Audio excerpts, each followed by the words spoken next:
Welcome back to Kings of the North. Doug Lesmerises and Bill Landis, and we are leaping ahead because it is Leap Day as we record this on February 29th. What we're going to do is look back on everything that happened in college football since the last Leap Day. People know it's every 40 years, Landis, right? Do I have to explain calendars?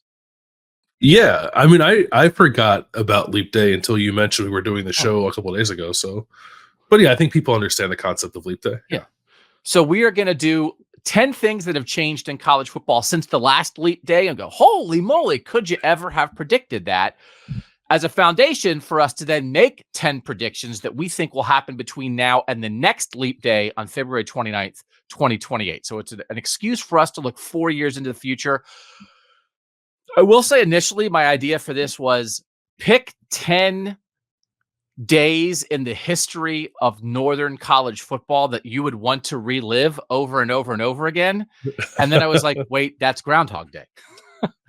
That's not Leap Day. That's not Leap Day. So like different day entirely. No rodents associated with this day. I was like 75% down the road on planning that show. And then we would have gotten here and you and Mike, our producer, would have been like, that's Groundhog Day, right? So Leap Day is better because it's an excuse for predictions because so much has changed and we don't want to get bogged down in the off-field realignment, rule change things that are obviously monumentally affecting college sports. We understand that. We understand how much NIL and the transfer portal and realignment and all those things have already affected college football in the last 4 years. And of course they're going to affect it more, but we don't want to do a show, Bill, where it's just like, do you think a top tier will break off? Well, how many teams do you think it'll be? Well, how many automatic bids will the SEC and the Big Ten get in the playoff? Because we understand the structure is changing, but God, we just don't want to be a structure show all the time. No, that's not fun. Like we'll have those conversations when it's time to have those conversations, but when it's time to have fun, we'll keep those conversations to the side and talk about things that are more interesting. So let's relive things that have happened since 2020. And I tried to make a list of the top 10 in order of like the most unexpected at the top.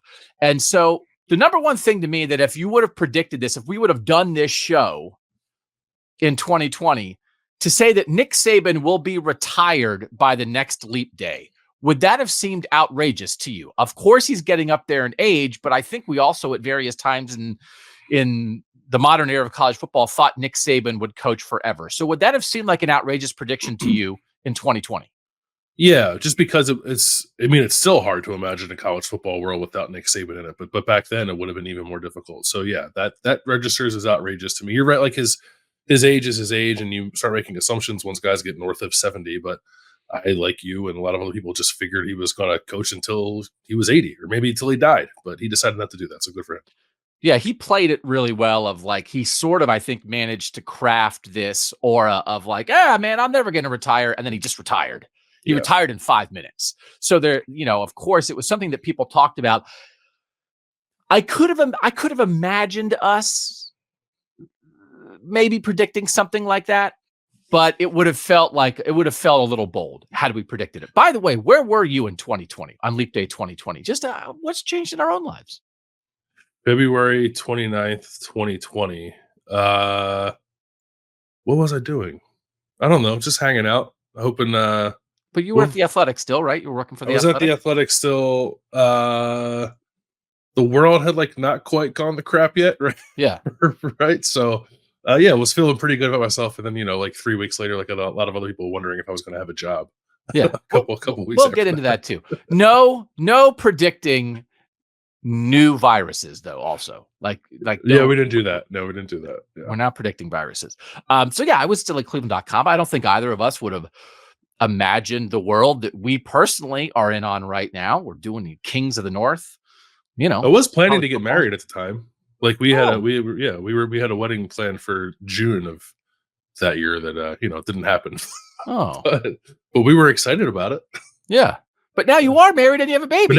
Yes, we did. Yeah, sorry, we did get married, just not with at the time and date that we had planned originally in 2020. Okay, all right. So maybe we would have done a show and I would have predicted think you're going to have a baby, like by the Yeah. next leap day. And you probably wouldn't have pushed back on that. Probably not. Big plans. All right. This, I actually think this is my number 2 thing. And I think it's the craziest part of tying it to Nick Saban. If you would have said, okay, I'm going to predict that Nick Saban's going to be retired and his replacement is going to be Fresno State coach Kalen DeBoer. Like everybody was playing the game of like, who is Nick Saban's eventual replacement? That was a fun college football offseason discussion point. Like this is impossible to think about because he had just been named the Fresno State head coach. He had not yet even coached a game as the head coach of Fresno State. It's like this new guy who just got this job, right? It would blow your mind, Landis. Like this is the rise of Kalen DeBoer from one leap day to the next is ridiculous. No, yeah, everyone would have said Dabo or like, yes, maybe at the time, I don't know, Kirby Smart maybe would have been like, if you worked your way down the list, you would have never arrived at Kalen DeBoer. No. There's no logical leap to Kalen DeBoer 4 years ago to be the Alabama head coach and a successor to Nick Saban. So this is like one of those things. This opens us up to do things like, I predict by the next leap day, Fran Brown will have won a national title at LSU. You know what I mean? Like it's you know, that, hey, the guy the new Syracuse coach who hasn't even coached a game there yet, like it's just 4 years is a long time. And I just think that Kalen DeBoer particular thing, to think that he had just been named the head coach. He's the head coach at Fresno State for 2 years. He's the Washington head coach for 2 years. And now he's going to be now he's the Alabama head coach. Blows your mind. Okay. Third thing, Jim Harbaugh will have a national title and then go back to the NFL. I don't know if we would have been shocked that by the next leap day in 2024, Jim Harbaugh will be back in the NFL, but I don't think we were in a place where Michigan was necessarily feeling like a future national championship program as we were coming off that 2019 season. No, we were coming off of what? So that was 5 years in a row he would have lost to Ohio State, right? They ended up not playing in 2020, but he had yet to beat Ohio State. Had some good teams, but I think if we imagined the path back to the NFL for Jim Harbaugh, which I think you're right, we all assumed one day he would end up back there, it was going to come off of like back-to-back 10-win seasons. Like Michigan has a little bit of momentum. Maybe they get to a Big Ten championship game, but not like riding off into the sunset after winning a national championship and beating Ohio State 3 years in a row. I don't think anyone would have been able to wrap their minds around that back then. Yeah, and I mean, like even the idea that, okay, you could go to the NFL, like getting Michigan, as you said, sort of back to good enough, right? Restoring its place, but not winning a national title, or maybe even like slinking back to the NFL. Like, that didn't really work at Michigan. Will someone in the NFL take me, kind of thing? But like to ride off into the sunset as a triumphant hero, 15-0 with a national title like this is amazing. So, you know, I don't think we would have predicted that. Okay. The next one on the list, I think this is important. Kevin Warren had been the Big Ten commissioner for like half a year. By Leap Day 2020, he was named the Big Ten commissioner on June 4th, 2019. And to think like, yeah, that guy's going to be gone. He's just going to be like, I'd rather be the president of the Bears. To me, like the commissioner of the Big Ten is such a huge, my earpiece just fell out, is such a huge job and like a prestigious job. I never would have envisioned. You think about what Jim Delaney was at the Big Ten. You think about what Greg Sankey is in the SEC. When you think about how much power these guys have, and you look at now what the SEC and the Big Ten are doing, taking over college sports. I don't know. It's kind of cool. So to give that up, and there's a lot of things, you know, the COVID season and canceling the season for the Big Ten and then bringing it back. And I don't know that everything ever really completely meshed with Kevin Warren in the Big Ten, but Jim Delaney was there for like 30 plus years and Kevin Warren didn't even make it 5 is pretty crazy to me. Yeah, it's wild, and it's, if you can separate the COVID stuff out of it, almost like clearly that's where things like deteriorated for him very quickly. But it was like a swing from the Big Ten to begin with to bring in a guy who really didn't have any college experience. And there were people questioning the fit, or just like, I guess there's like one camp like questioning like, oh, this is kind of weird. Another camp like, oh, good on the Big Ten, like forward thinking. You're going to need somebody with NFL experience, maybe with the way that college football is trending. But yeah, no one. How could you possibly get to the point where you're like, oh yeah, that guy's going to be gone within a year? Especially the way that it happened. But even even if it happened other ways, and I guess like in I don't know, it's easy to say in hindsight that it's like not surprising that it fell apart, but it just never really felt like Kevin Warren connected with the people he needed to connect with when running the Big Ten to stay in that position as long as someone like Jim Delaney did. It always grinds my gears a little bit when jobs that I do not view as stepping stone jobs or kind of use as stepping stone jobs. Like, let me go do this kind of thing that most anybody would die for the opportunity to do that and just like use Yeah. it to springboard into something else. So like, whatever, but I don't think it Do was you think it on. would have been that? You think it would have been that even like absent the unique circumstances of having to figure out the COVID stuff? No, I mean, I think obviously as I agree with what you said that obviously exacerbated a lot of the issues, but maybe it was headed that way anyway, that maybe he Yeah. just kind of is more of an NFL guy than a college guy, even Hmm. though that's arguably because that's one of those things like that. You could argue that being the commissioner of the Big Ten is a better job than being the president of the NCAA. That's one of the two best jobs in college sports. SEC commissioner, Big Ten commissioner. I mean, we can look at what's going on right now. So I think we would have gauged it as surprising. All right. Next up, what happened? Oh yeah, conference exploded. Imploded, exploded. I like to use the word implode because that's like fall in on itself, right? Rather than so. Although I Yeah. guess it did explode because like pieces of it wound up in three other conferences. So basically, this is the realignment question. If you would have said the Pac-12 will not exist, and I know it exists as two teams, and maybe they'll bring in a bunch of Mountain West teams eventually and keep the name, but basically it doesn't exist. I didn't have this higher on like as number one unexpected because people were doing we're going to get to four major conferences because four makes more sense than five. People were projecting that forever. So I think we might have projected this, maybe not this way. I think a lot of times people thought the Big 12 was more in trouble than the Pac-12 and that Hmm. the pieces of the Big 12, it's like you wind up with Texas and Oklahoma to the SEC, and then a couple of the Big 12 teams wind up maybe with the Big 10 or maybe wind up with the Pac-12. But this general idea of, and we'll fold in Texas and Oklahoma going to the SEC. We'll, all the Big 10 teams, four of them leaving the Pac-12, and then that causing the dissolution of the Pac-12. Not a complete shock. Maybe it went further than we expected, but certainly not. It's not like it came out of nowhere. No, it didn't. It didn't come out of nowhere. And I think at the time, if you were to say to me like, "We're going to have four conferences in 4 years," who do you think the four are going to be? I probably would have had the Pac-12 as like one of the four left standing. I might have even said like if it's not the Big 12, it would be the ACC before the Pac-12 goes somewhere. Maybe, but mostly just like on geography, it would make sense. The thing that was shocking about it was like the ineptitude of the Pac-12, like in the midst of all this happening, and like poor leadership at the top, and just like not being able seemingly to like get aligned with what they wanted to do, and like it's power brokers in the conference just like kind of doing their own thing without any regard for the rest of the conference. Like some of that stuff was shocking. I guess Texas and Oklahoma did the same thing, but to see it happen in the Pac-12, which I don't know, like you would assume is not quite as ruthless as like the SEC when it comes to doing things like that, was a little surprising. Okay, back on the field, I have Kansas getting good at college football as one of these things because I think you could have argued, I don't even know if it was an argument, like on Leap Day 2020 off the 2019 season when Kansas was 3-9. And they had come off seasons of 3-9, 3-9, 1-11, 2-10, 0-12, 3-9, 3-9, 1-11, 2-10, 3-9. They hadn't won even 5 games since 2009.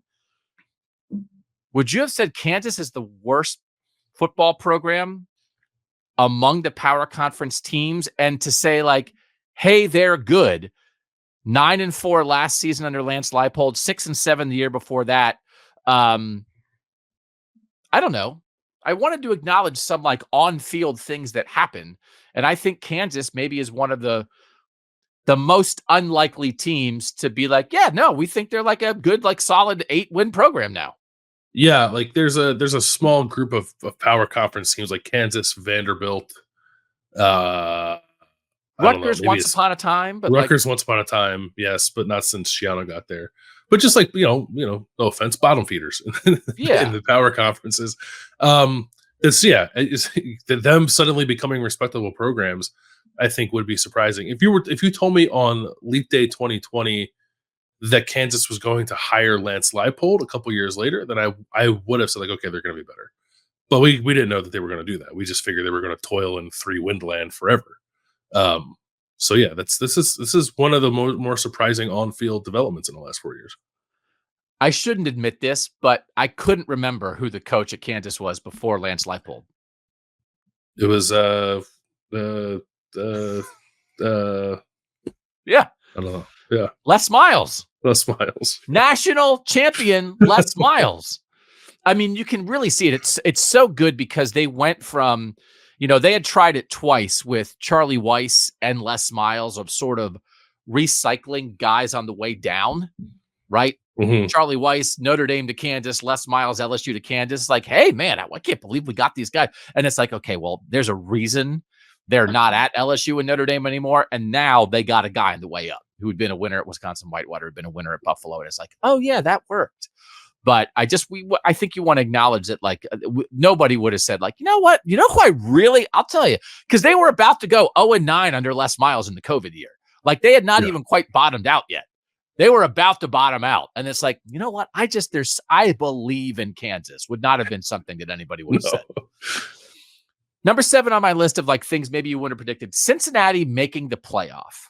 Now, this is also one of those, I think I would never have predicted this because I just would have been in a mode of, I would have never thought that a group of 5 team could make the playoff. But you could see Cincinnati coming maybe a little bit under Luke Fickell. What do you think? Like, does this seem outrageous, or do you think maybe you could have called this? I don't know that I would have called it. Like there are group of 5 programs that you kind of like wrap your arms around and hope that it can happen for them. That seems to happen kind of every year, or at least it did happen every year of the 4-team playoff. But realistically, like it just still felt like a kind of a pie in the sky idea. I guess the thing that it was aligning for Cincinnati was that it was capable of playing some higher profile non-conference games and winning those games to help it get there. But even with that, I don't know that I would have taken it as far as like, oh yeah, that team is building toward being a team that's going to make the college football playoff. If we would have said, hey, which group of 5 team, if you were going to pick one, and again, they're no longer group of 5, of course not, they're in the Big 12 now, which one would you have picked? I think you would have picked Cincinnati because at that point, the job Luke Fickell did at Cincinnati is just mind-blowing. But they were 11-2 in 2018 and 11-3 in 2019. And you could see it coming that they were going to continue to be good. You just maybe would not have predicted that it was going to eventually peak with actually making the top 4 in the college football playoff and getting in. So I just we wanted to make sure like we acknowledged how big of a deal that was for a Northern program to do that, because I mean, Luke Fickell's at Wisconsin and Cincinnati's starting over again, but like it was like a monumental thing that happened. All right, next. Lincoln Riley and Brian Kelly would leave for other college jobs. When you think about where they were in the college landscape as the head coaches at Oklahoma and Notre Dame on Leap Day 2020, the idea that they would leave to be the head coaches at USC and LSU, I don't know. Like, did they seem like guys who were itchy, who were like, I don't know, like they might want to, I don't know. Because again, if we play this game, and I'll tease people, we have some predictions like this in looking ahead in coach movement. Coach movement is actually kind of like the easiest thing to predict for something like this. But this is just a reminder that you almost can predict anything because Lincoln Riley and Brian Kelly both just left. Yeah, I think I think Lincoln Riley leaving for another college job is probably the more surprising of that, because you just figured he's at Oklahoma. You can win at Oklahoma. He'll stay there forever unless he wants to go to the NFL. I think Brian Kelly, I'm having a hard time remembering, but I think there was enough, like, maybe not directly saying it, but suggesting it from Brian Kelly that, like, maybe Notre Dame didn't have quite everything it needs to win a national title. And clearly he was interested in trying to win a national title. So that part of it, I suppose, is somewhat less surprising, but I wouldn't have guessed either one of them would have left those spots for other college jobs. If you were to told me, like, in the next 4 years, one of them or both of them is leaving to go get an NFL job, but we're like, okay, I can buy that, but not to go somewhere else in college. Yeah, I agree with that. Okay, this is a Southern thing, but I just had to throw this in. Florida stinks at football now. You would not. I think this is maybe even like maybe they do talk about it in the South. I don't know. In the South, do they talk about bad things happening in the South, or do they only talk about good things? Where Florida was under Dan Mullen. Dan Mullen's first year on the job was 2018. Florida went 10-3. 2019, they went 11-2. They were in the top 10 of the final playoff rankings going into bowl season both years. I think you would have believed that, like, Dan Mullen and Florida were on track to, like, make the playoff and contend for national titles.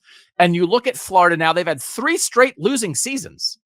It's crazy that Florida stinks. Isn't it crazy that Florida stinks? I think, like, we have to remind ourselves Kansas is better at football right now than Florida is. Yeah, that sentence definitely would have shocked me. No, it doesn't make any sense that Florida's bad. It doesn't make any sense that, like, any Florida school was ever, like, bad. You can have down seasons, but they have 3 straight losing seasons at a place that you walk out your front door and there's good high school football players there. Like, that is pretty shocking to me. It just seems like it's a hard job to mess up. But people have found a way, which is, like, I have a prediction about that, when we look ahead. Very good prediction. Last one is, you think about where college football was coming off the 2019 season. LSU had one of the great seasons in college football history, and to say that Ed Orgeron is going to be fired by the next leap day, and, like, he's not even going to make it 2 seasons, that he got in 4. They were 4-3 in the 2021 season when they announced that was going to be it for him. He was allowed to coach through the end of that year, but he had a 500 record in 2020 and 2021 after winning the national title in 2019. I might have predicted it, though. Yeah, I think of everything we've had here, this feels like the thing we probably could have gotten to the quickest. It's like, I don't know if this thing has legs. Yeah. Like, that would have felt outrageous. We're predicting the national championship coach a month removed from hoisting the trophy that he's going to get whacked in the next 4 years. But we would have been like, I could see that. That feels right, actually. Yeah. Bonus category is a global pandemic will nearly cancel the season. So that was, I didn't want to lead with that, but it is a reminder. Leap Day 2020, we were like 2 weeks out from, like, it happening, right? Because the NCAA basketball tournament was sort of a signal, was one of the first things that got canceled. That's in mid-March. So, like, yeah, we're not predicting global catastrophes, but from a college football standpoint, this is one of those things, again, it's like, hey, let's talk about the worldwide global pandemic and really the damage it did to college football. It's like, it's so far, who cares? Yeah. Oh, I didn't get to play any non-conference games that year. It's okay. But yeah, it's kind of crazy, huh? Well, it's kind of crazy. Yeah. Because even, like, as it was happening, I was like, okay, I guess we're just not playing college football. And the SEC's like, no, we're playing. I was like, okay, I guess we're doing it. Yeah. And then, like, the Big Ten's like, no, we're going to hold off. And then they changed. Yeah, it was a wild time. Yeah. Don't look forward to, hopefully never have to deal with that again. Hopefully. So some things that also happened in the last 4 years that I think you maybe could have predicted. Georgia winning 2 national titles. Where Georgia was, if you would have said, like, who's the next dynasty, who's the next true power in college football, I think you would have picked Georgia. So I don't even 2 national titles. It would have been like, I would have said, like, I'm going to pick Georgia to win a national title in the next 4 years. And you would have been like, I'm going to pick them to win 2, right? I mean, that's the kind of discussion we had. They were ascending for sure. Like, they were clearly on the path. But would you have predicted, like, back to back? No, maybe not. But 2 and 4 years and not sound crazy with where they were at that point.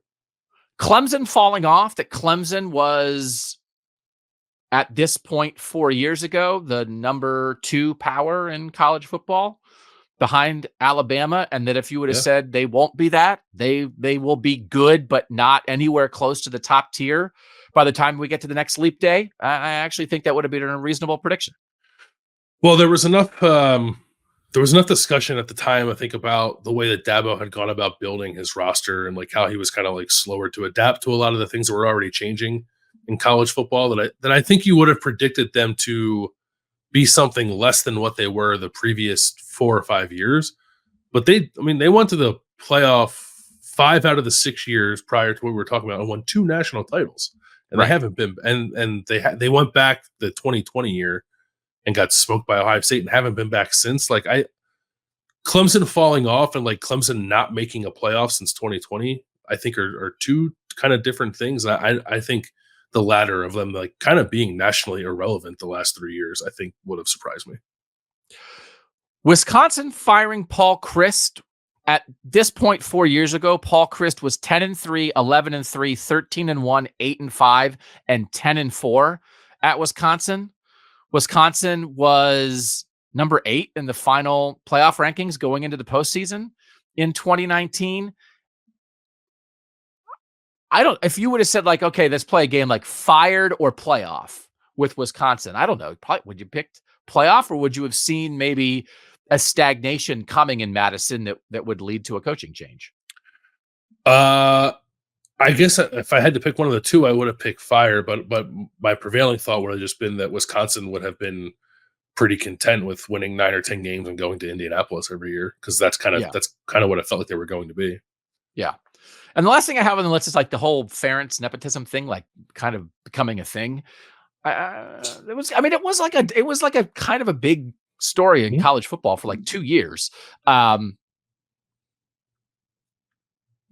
of saw it coming. Like not out of the blue, right?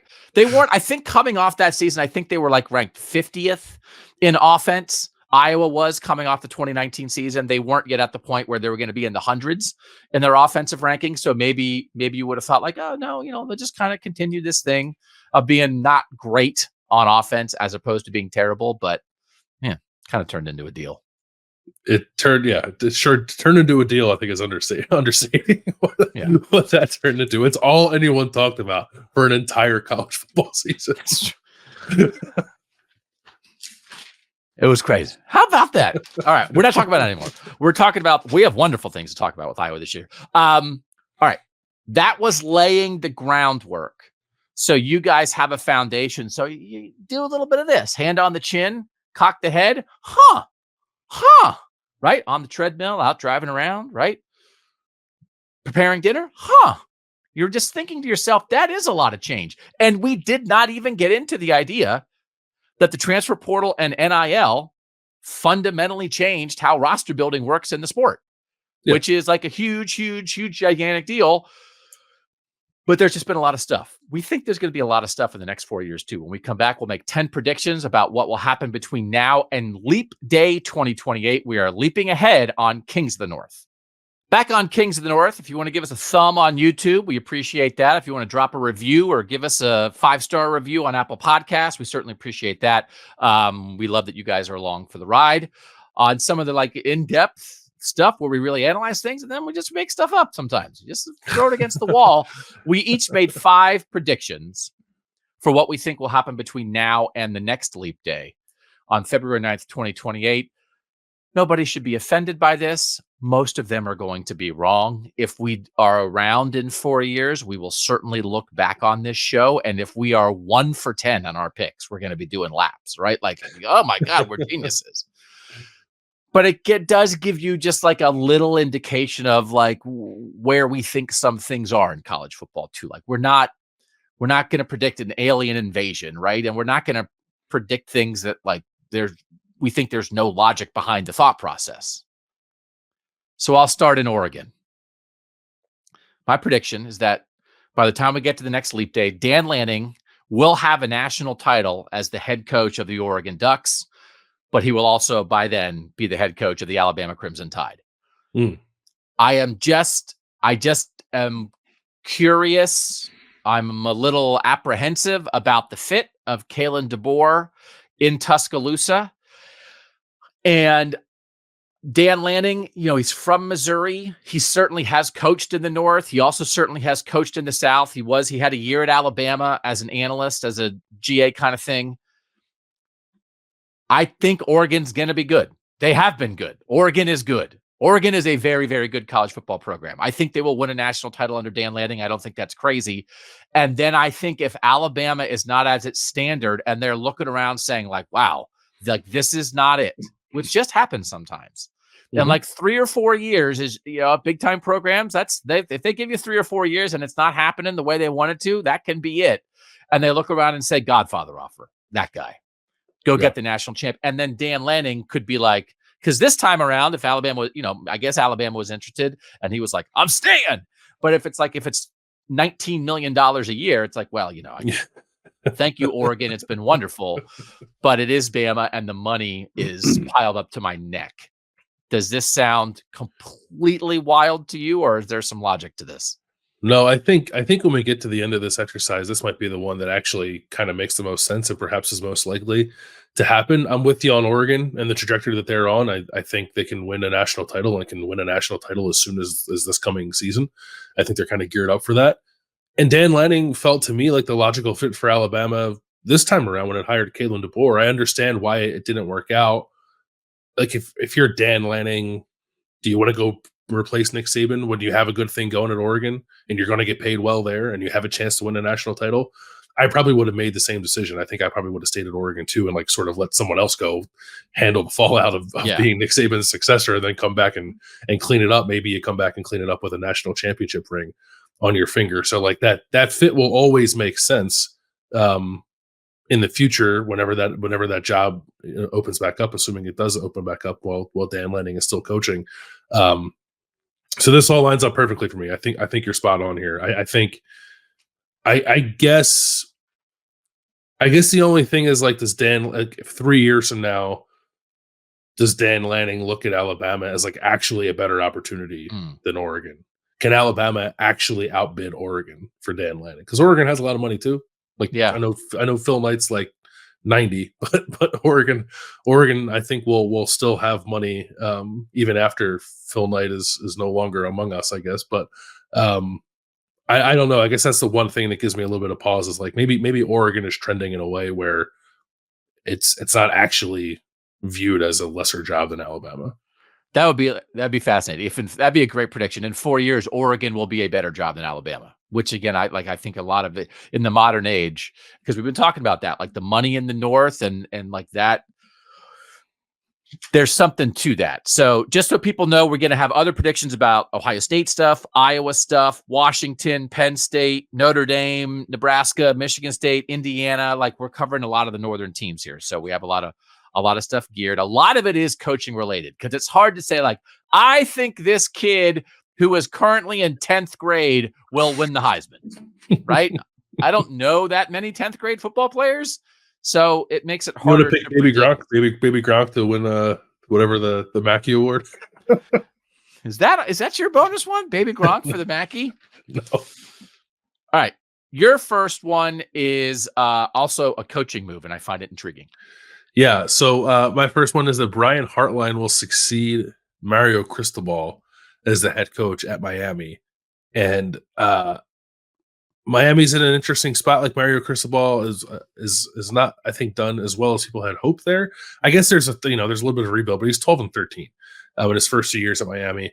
There's a lot of expectation there, and if he doesn't meet it, I think that seat starts to become pretty hot. And I'm not saying that that's a job that is going to come open like imminently. Maybe this is a 2 or 3 year down the road proposition.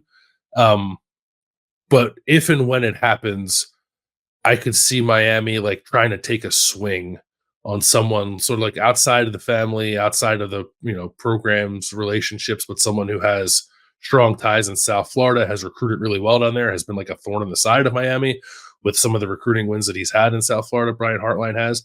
And eventually Brian Hartline, I think, is going to have to leave Ohio State if he wants to be a head coach. I don't know that he's like hanging around as the head coach and waiting at Ohio State.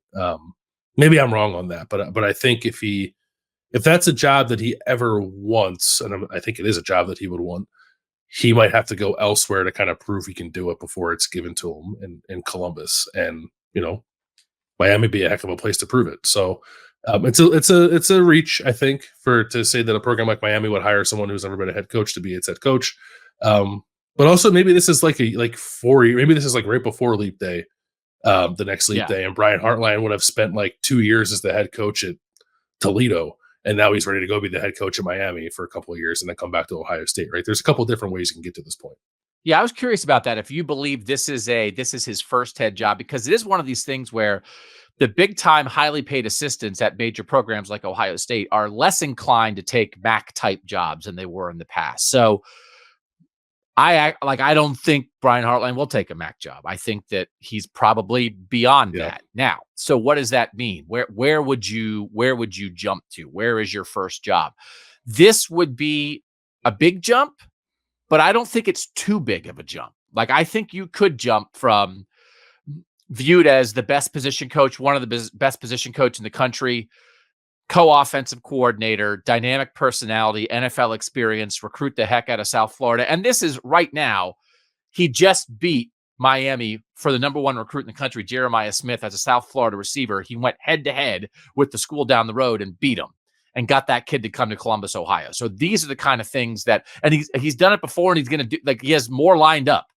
And so for Miami to be like, we're now going to get those receivers. They're going to come 50 miles instead of 500 miles to play for Brian Hartline. I like the fit here. And I don't think he would have to be the head coach at,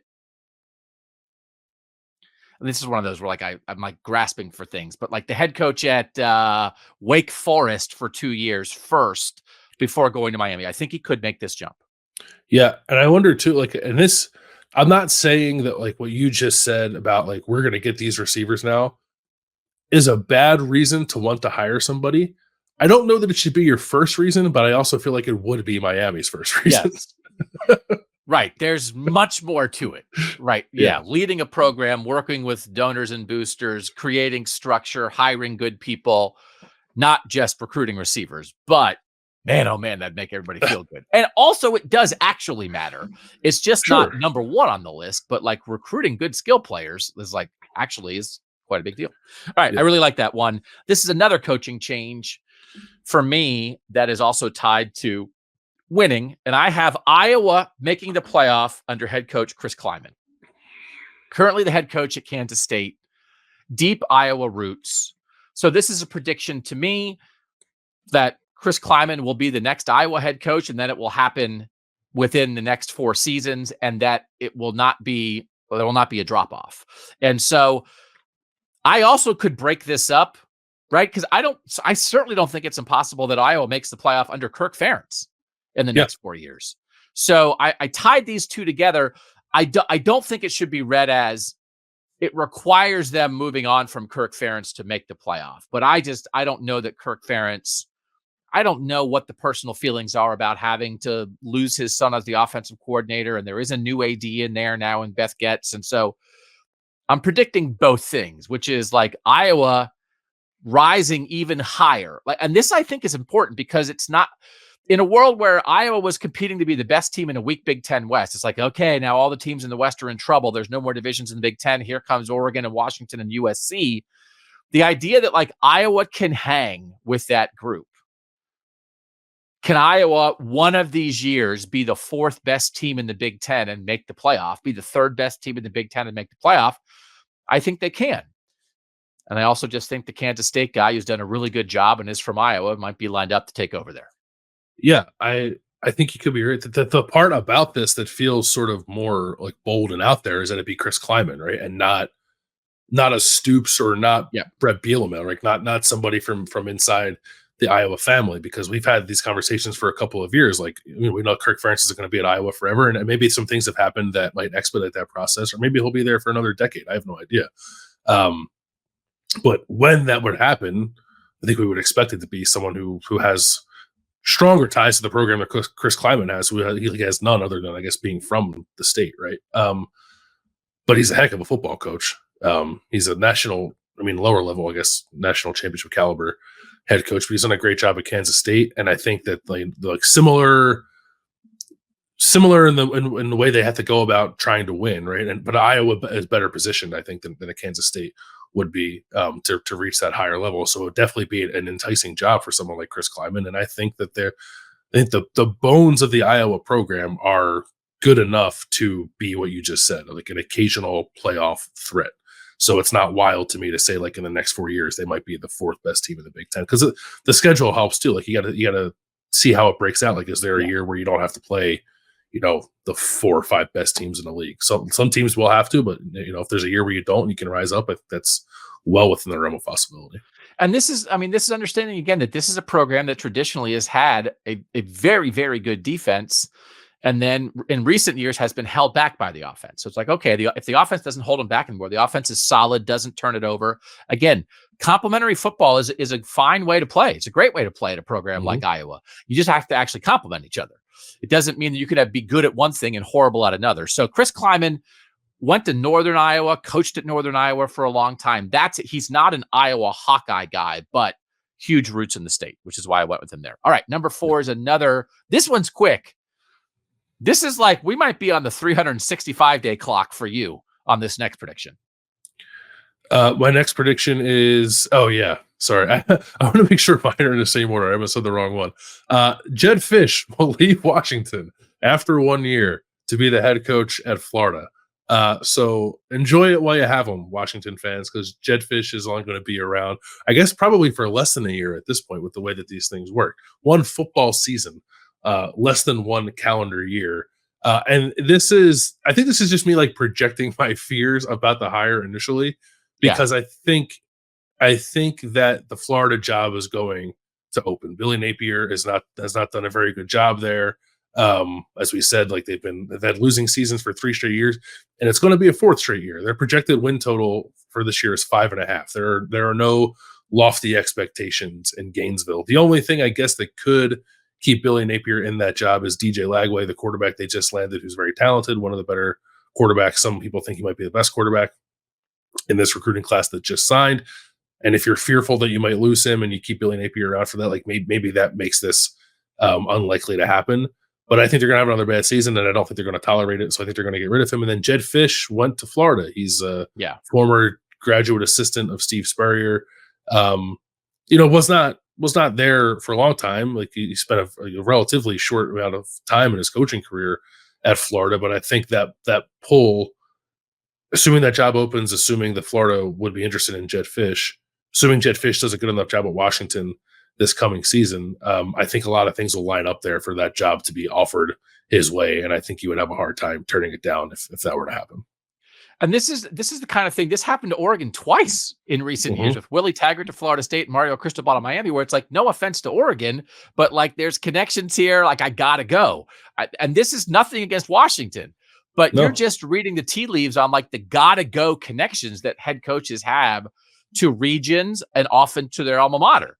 And so, again, this is if they go 2-10 this year, Florida wouldn't want him. So this is like, hey, got a good guy. Jedd Fisch is a winner. Washington's a winning program, but it just is. It's not the cultural and sort of internal fit of like, man, that's my place. And we just got to be realistic about that stuff. This Washington people watching this might be mad, but I think the reason that they would be mad is because like in their heart they would be like, yeah, actually that could happen.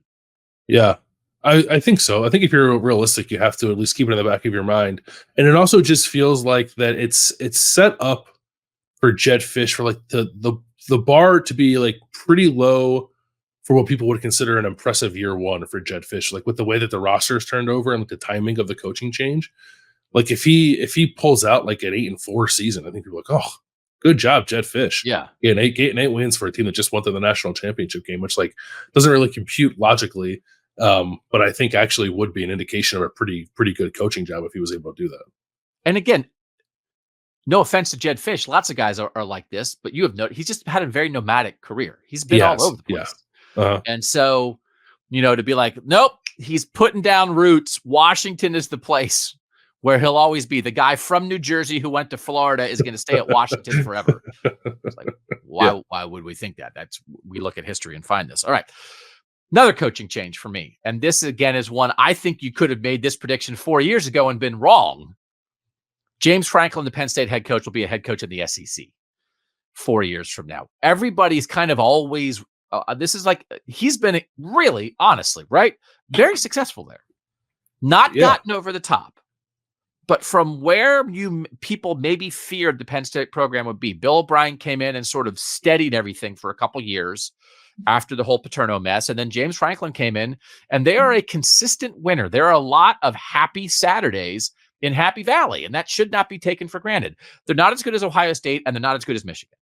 And so there's this sort of bumping their head on like the 10-win ceiling, which is like, man, that's a pretty high ceiling to be hitting your head on, but you're sort of waiting for that 1 year to get over the top. And every time Penn State doesn't get over the top, it makes you think of like, okay, it's not even like a firing. It's just like maybe we're going to move on from each other situation. And so I think this is like a Brian Kelly scenario to me, right? Like, you're good. He's good. You're good.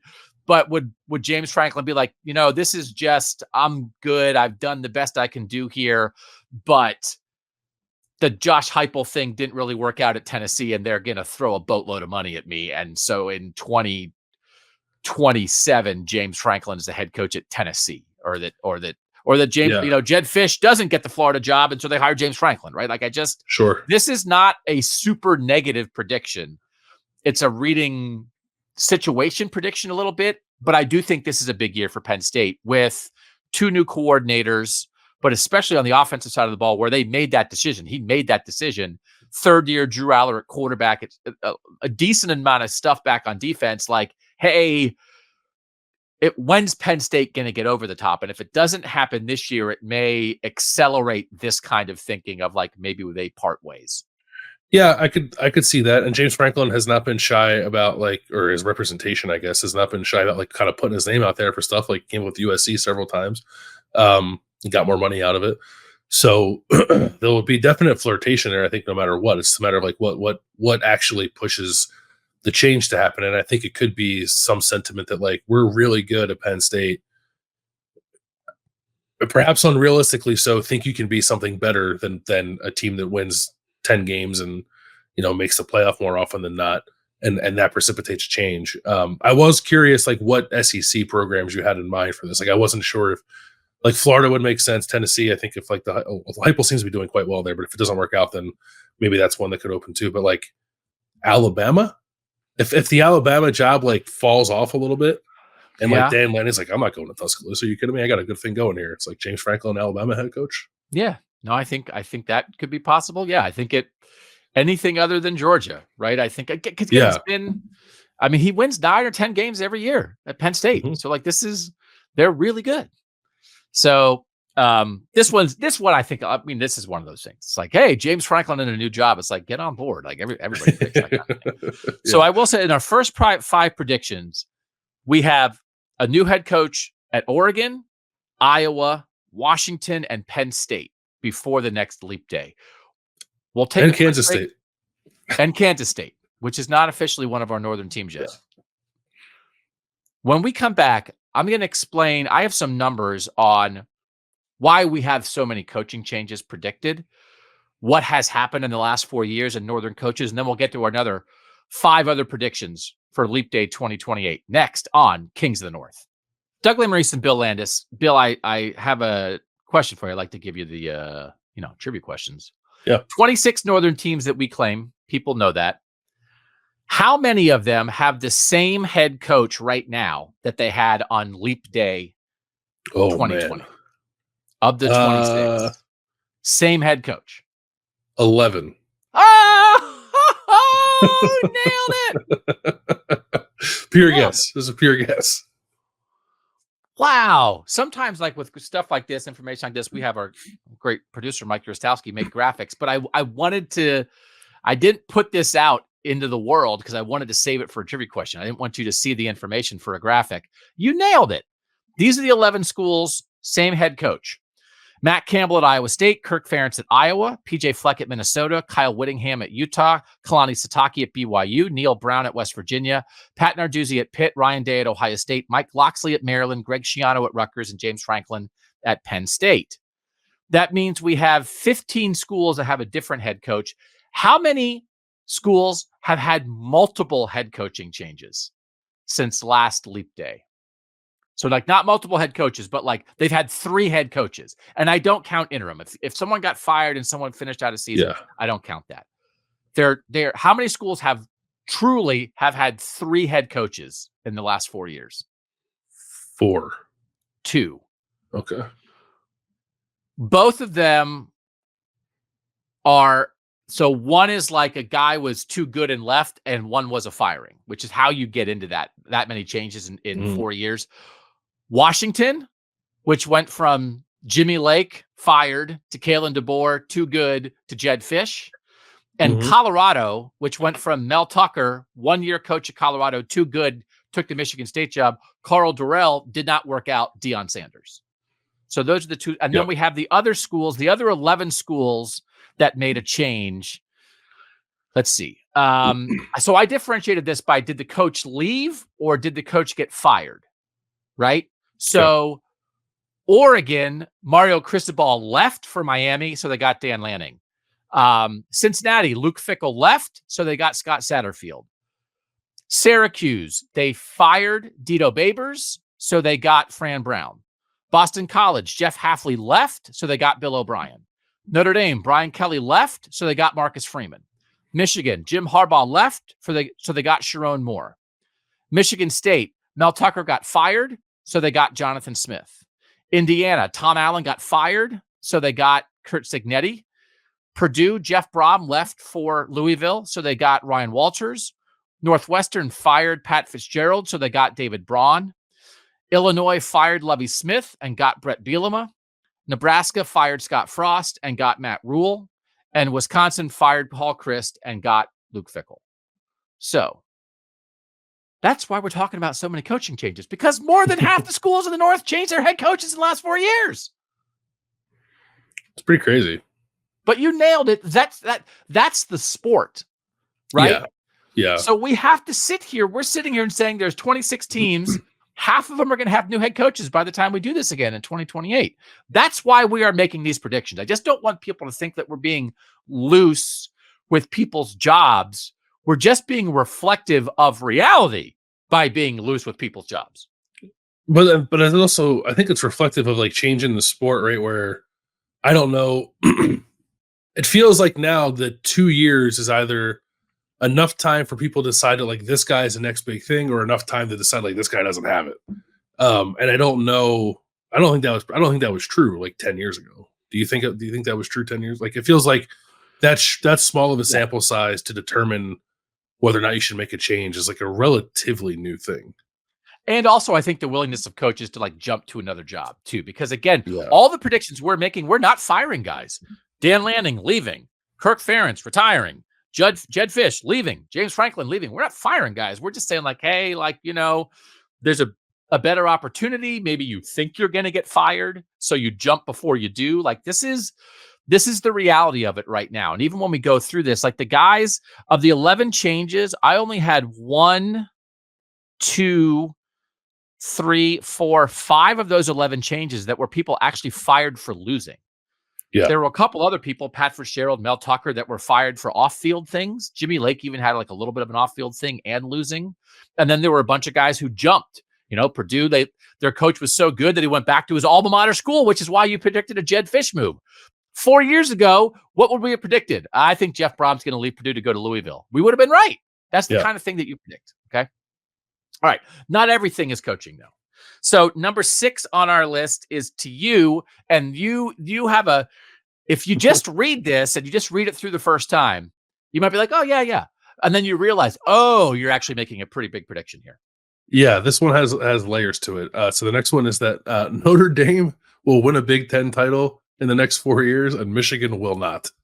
The biggest swing, obviously, of this being that Notre Dame will actually join a conference, which I maintain that they should. The longer it goes on without it happening, I guess maybe I should just come around to the idea that they're not going to. But it is hard for me to wrap my mind around Notre Dame just like willingly accepting never being able to get a bye in the newly constructed expanded college football playoff. They're just like content with being at best fifth all the time. And that seems a little odd to me, but I know that independence is very important to Notre Dame. They, it's a badge of honor for them for some reason. So I don't predict them joining a conference, sort of flippantly. It just kind of feels like it's eventually going to have to happen. I still kind of think that. And if and when it does happen, I still think the Big Ten makes the most sense for them. And if and when they join the Big Ten, they immediately become one of the better programs in the conference. So I think that once they show up, they are more than capable of winning it. Whenever that happens, maybe it's the last year of this exercise, but and then the addendum here is the Michigan piece. I guess I didn't have to put this on here. I guess I just wanted to like up the dramatic factor of this prediction. I think merely saying that Notre Dame will win a Big Ten title is probably enough, but I wanted to tack on that I think Michigan's in a little bit of a tough spot here, and part of this is just like the stuff that's still out there that we don't know what's going to come down from the NCAA that could potentially make Michigan's climb back to the top of the Big Ten a little more uphill than maybe we're envisioning at the moment. I think there's going to be a little bit of a step back just naturally because of the way the roster turns over, Jim Harbaugh gone, that I don't know. I don't know that I look at Michigan as like a Big Ten title winner, like in the next 2 years, kind of regardless of what happens with the NCAA stuff. And then beyond that, it's harder to predict because we don't know what's going to happen. So this is mostly about Notre Dame and joining a conference, but I wanted to make the point that if Notre Dame does join the Big Ten, aside from like the earth-shattering decision to finally join a conference, they become an immediate player in the conference if it happens. And unsaid in here is that very possibly, if this comes true, it will be CJ Carr, the grandson of Michigan head coach, former Michigan head coach, national championship head coach, Lloyd Carr, who will be winning that Big Ten title as the quarterback at Notre Dame. So yes. Yeah. It's a good tie together. Yeah. This stuff, we're not talking about it in depth today.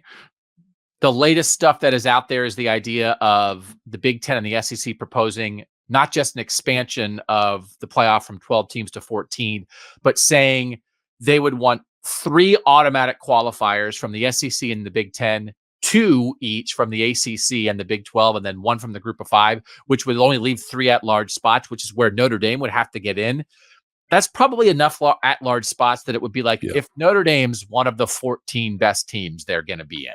Right. Mm-hmm. That's still a pretty good pathway for them. But every time there are discussions about automatic anything, and they're the only program at this level out there hanging without anybody, without the opportunity at anything automatic, I do think it just ups the ante on this. Now, they're in the discussion, so they are part of it, and they must be at least sort of like moderately okay with these kind of changes, understanding that they still have a pretty clear path. Like, hey, if we're 10-2, we're still gonna definitely make the playoff. And, depending what a strength of schedule in a 9-3 season, we still might be okay.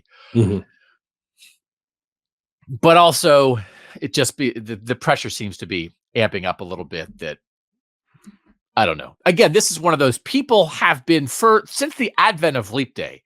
Between Leap Day 1948 and Leap Day 1952, people are like, I think Notre Dame's going to be in a conference, right? This is what people do on Leap Day. They predict Notre Dame joining a conference, and for 70 years they've been wrong. Yeah, and I'll be wrong 4 years from now. I know that, but still want to talk about it.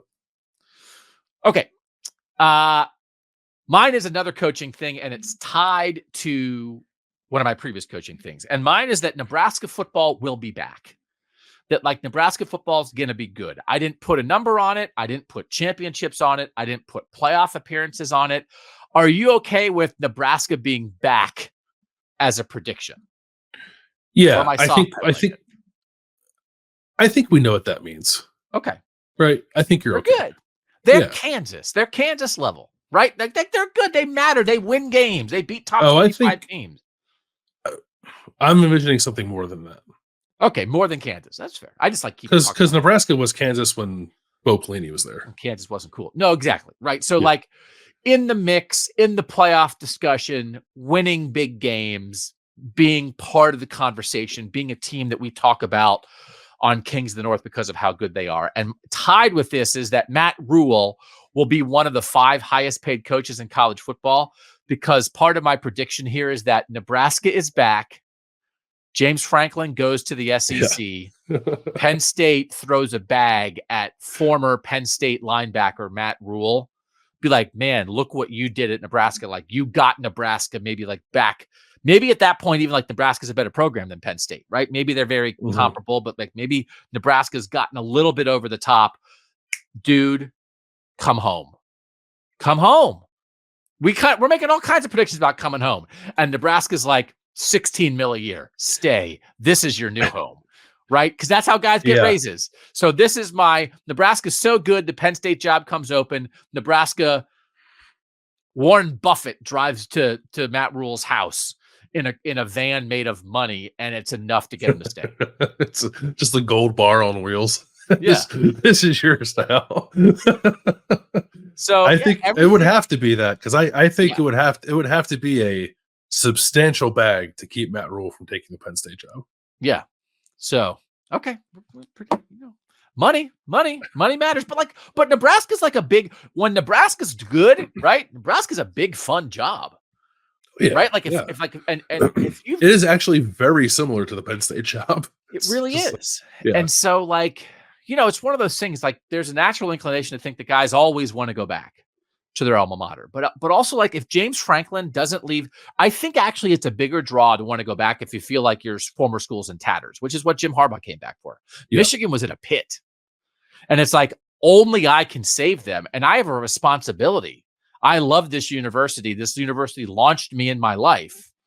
I owe them. I need to save them. I don't know that Penn State would be like in a we've got to be saved mode. Right. But it might just be like, hey, wouldn't it be cool to be a head coach at Penn State mode? And then it's like, well, Penn State's cool, but so is Nebraska. And like moving's a pain. Right. Moving's a pain. Yeah. Plus $16 million.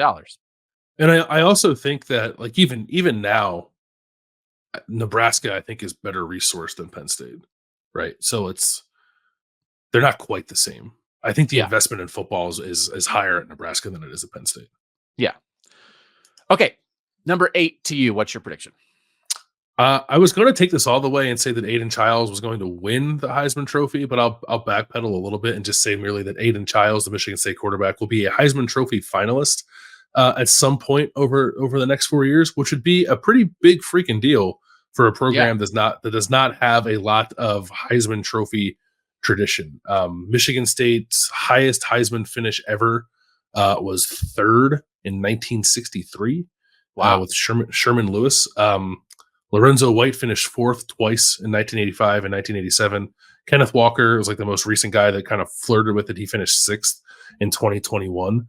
So I'm talking like top 5 Heisman finish, like gets invited to New York, is one of the best players in college football for Aidan Chiles at some point over the next 4 years. You and I have talked a lot about what we think of this kid's ability, how big of a deal it was for Jonathan Smith to get him to Oregon State in the first place, and how big of a deal it is now for Michigan State to have a quarterback with, I think, it's projection because he didn't play a ton at Oregon State, but it's based mostly off recruiting rankings. But it's a guy that has, I think, legitimate NFL upside because Michigan State just hasn't had that in a long time. And I think that Aidan Chiles will be in like the spotlight for a program that I think will be on the rise over the next 4 years. And that by the end of his time there, he will be in a good enough position to be a Heisman Trophy finalist. And this could be like in year 3, right? So he played 1 year at Oregon State. He'll be at Michigan State 24, 25. If he doesn't go to the NFL, if he doesn't transfer, he'd be there in 26. And like he feels like the idea that he's a Southern California kid who went to Oregon State to play for Jonathan Smith, then followed Jonathan Smith to East Lansing to play for him. Like they clearly have something here. And so the idea that like he would be a great player, but would stay and maybe be there in a 4th season. I really like this one because we really like Aidan Chiles. And we think, again, he's going to be a super important dude in Big Ten football over the next 3 seasons. So, I kind of wish we would have pulled the trigger on the full Heisman, but I get it. Yeah. I wanted to give myself a better chance of being right. Yeah. 9th is also yours. This is your last one. And I like this one a lot too. Yeah. We're talking about 10 Indiana, baby. Get on board. Indiana has never won 10 games in the history of its football program. They have won 9 games only twice. This is a high bar for Indiana to achieve. But I am drinking the Curt Cignetti Kool-Aid. It's two things. It's drinking the Curt Cignetti Kool-Aid. It's a guy that's won everywhere he's been, won at a pretty high level. I think knows how to build a competitive roster. I'm not saying he's going to like make Indiana a perennial playoff team. I'm saying he's going to put Indiana in a position to like spike in a certain year and get to 10 wins. We were talking about this a couple of years ago with Tom Allen. Like there were people like really excited about Tom Allen potentially getting Indiana to 9 wins in 2019 because it happens so infrequently in the history of that program. So like it's not, in my mind, out of the realm of possibility. Like if Tom Allen can get Indiana to the precipice with 9 wins, I think Curt Cignetti can get them in the neighborhood of 10 if the schedule allows them to. And I was looking at some future schedules. Ooh, I love it. And in 2025, and this is like 2 years from now, I get what I'm saying. Indiana in 2025 does not play Ohio State, Michigan, USC, or Washington.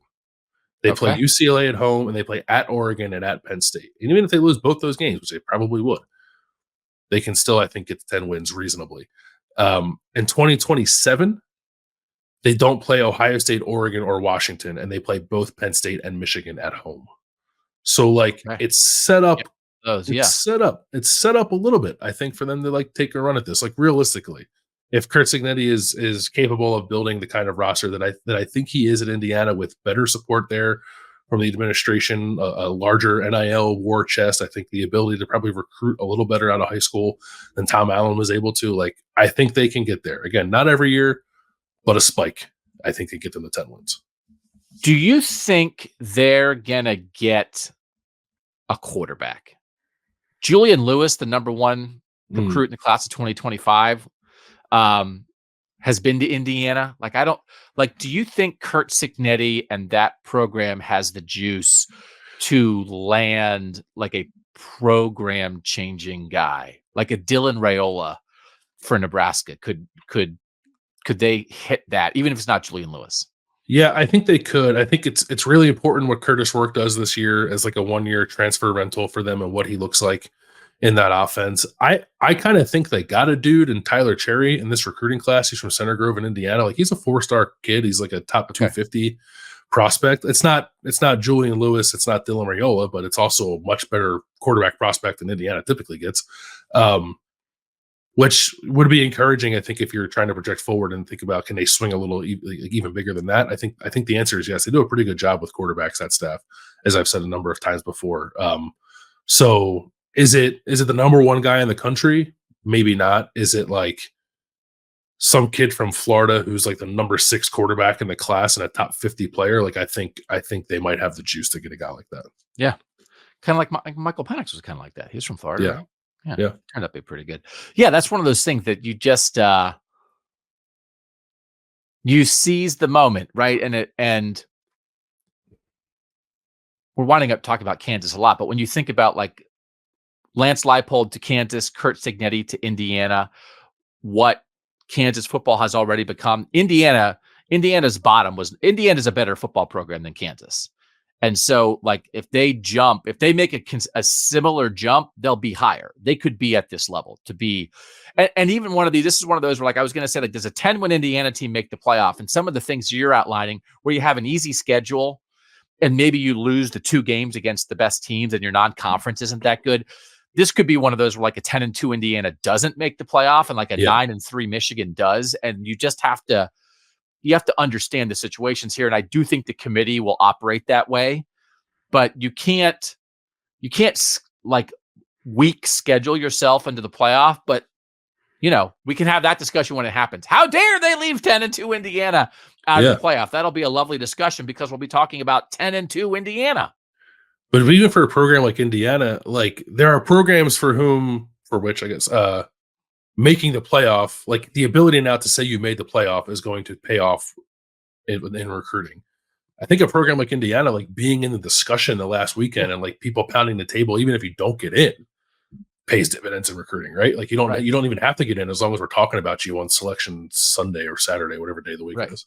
No, I think that's right. I think that's exactly right, which is why I think again, this playoff expansion is a better thing than a lot of people realize, because it just but we have to be smart about it.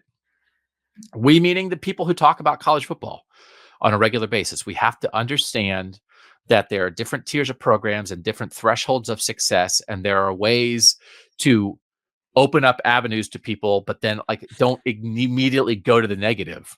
Like we cannot be having conversations about like, I can't believe Iowa lost its first playoff game. That's not the conversation. The conversation is Iowa made the playoff. The conversation is that I can't believe Indiana blew that lead in the fourth quarter against Penn State, or they would have made the playoff. It's like, no, the fact is that Indiana was that close and was in the discussion. That's success. That's a way, that's something to embrace, not to criticize. Last one's me. And I saved it because like, this is an official KOTN, let's do this thing kind of prediction.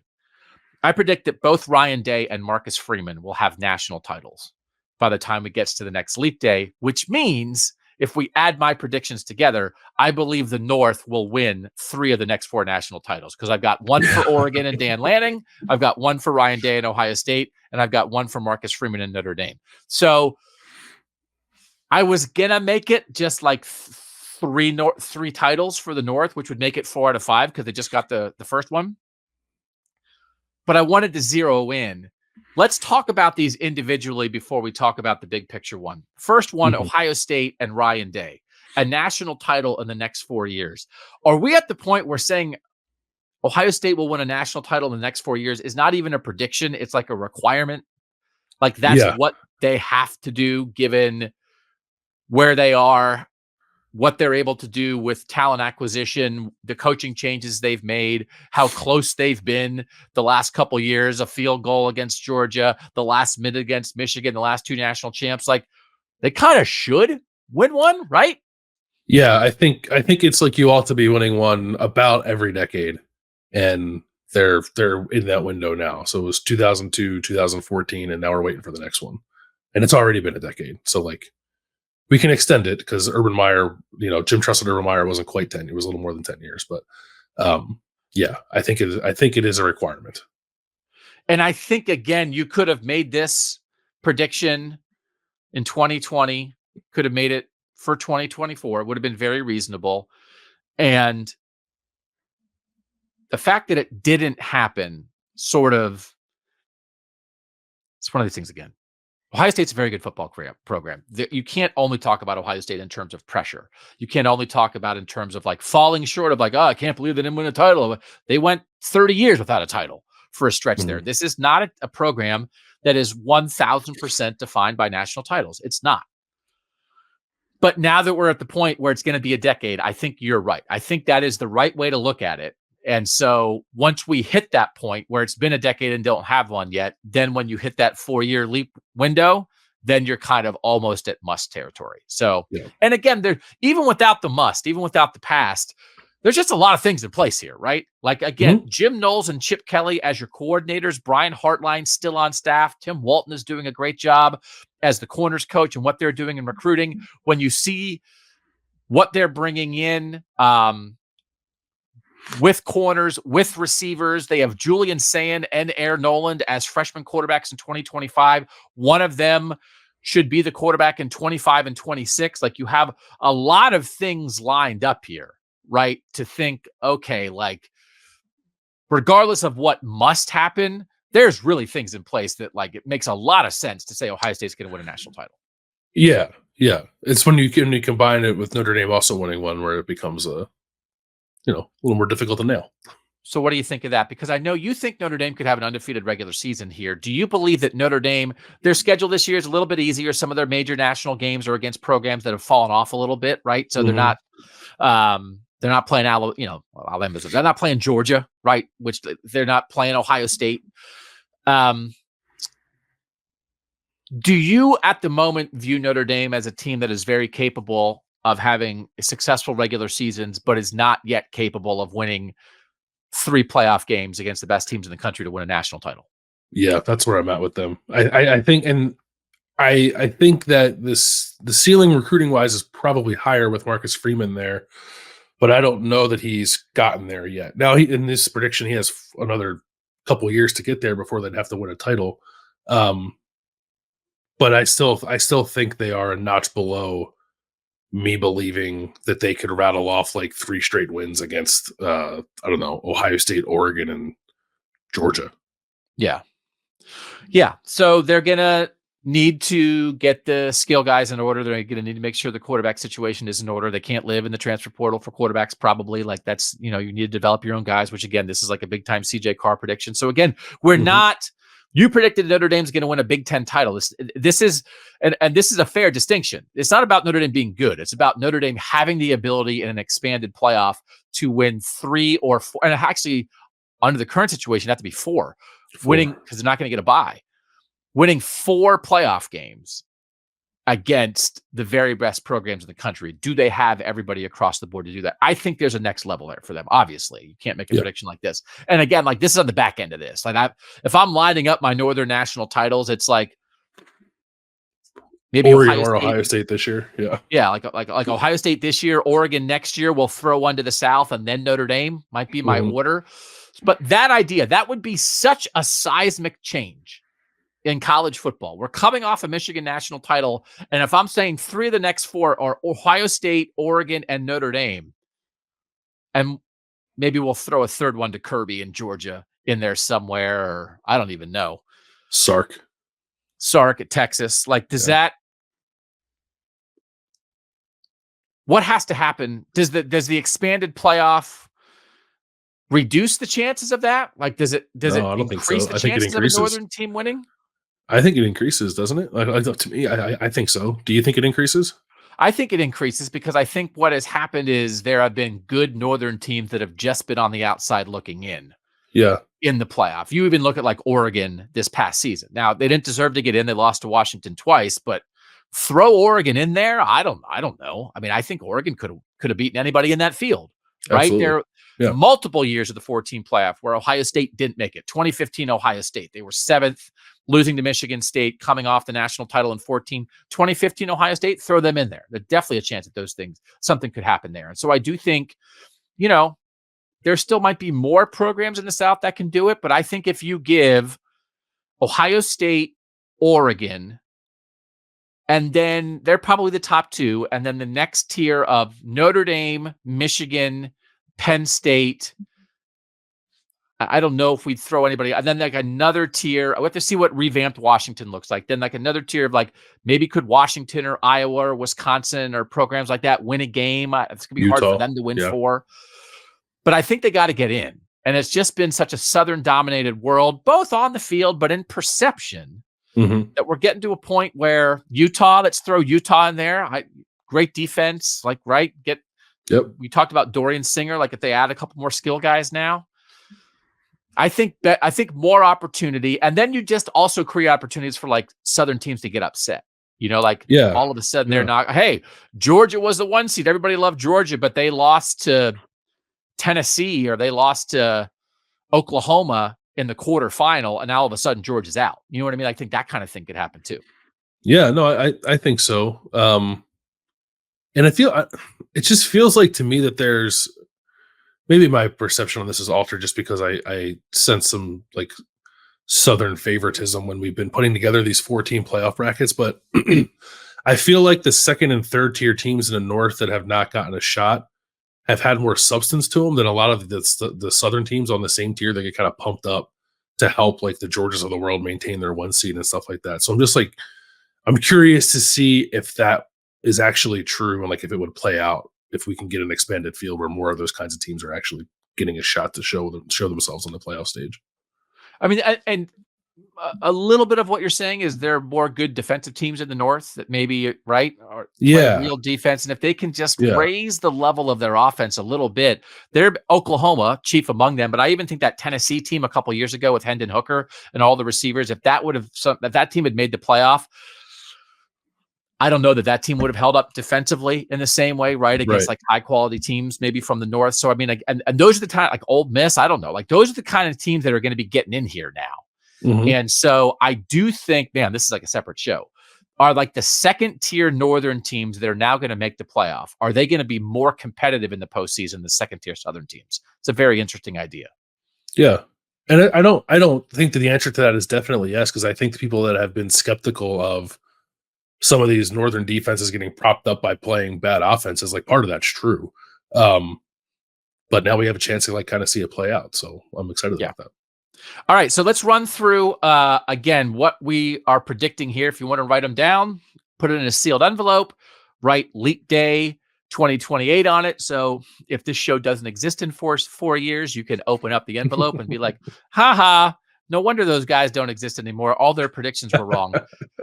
My predictions of what's going to happen. Dan Lanning will win a title at Oregon and become the Alabama head coach before Leap Day, February 29th, 2028. Iowa will make the playoff under head coach Chris Kleiman. He's currently the Kansas State head coach. James Franklin, now at Penn State, will be a head coach in the SEC. Matt Rhule will stay at Nebraska because Nebraska will be back, and he'll be one of the 5 highest paid coaches in college football because Penn State will try to get him and Nebraska will pay to keep him. And both Marcus Freeman and Ryan Day at Notre Dame and Ohio State will have national titles because the North will win 3 of the next 4. Landis, your picks. My 5 are that Notre Dame will win a Big Ten title in the next 4 years and Michigan will not. So Notre Dame is joining the Big Ten. Indiana will get the first 10-win season in program history. Jedd Fisch, again, sorry, Washington fans, will leave the Huskies after 1 year to take the Florida job once Billy Napier gets fired following this season. My 4th is that Michigan State quarterback Aidan Chiles will be a Heisman Trophy finalist. And my 5th is that Brian Hartline will replace Mario Cristobal as the head coach at Miami. If any one of these hits, the moment it hits, we're going to blanket social media with the prediction. So we have more spring previews coming. If you'd missed the show on Tuesday, we did 10 potential breakout players this spring that I thought was a good look at that. We're gonna dive deeper again. Like stuff's happening, right? BYU, Boston College, just getting started. A couple other schools getting going next week. So I do think next week we will preview the half of our schools that are starting the earliest in spring football. We'll have a show all about that. We'll try to run through like what they have, maybe a position group that you're really curious about in this spring. And then we'll keep making up some stuff to talk about too, because we don't want it to always feel like homework. We want to go back and forth.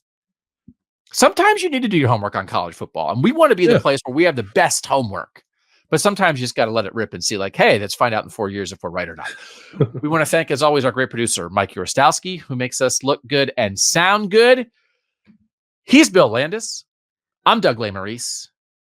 Thanks for joining us on Kings of the North.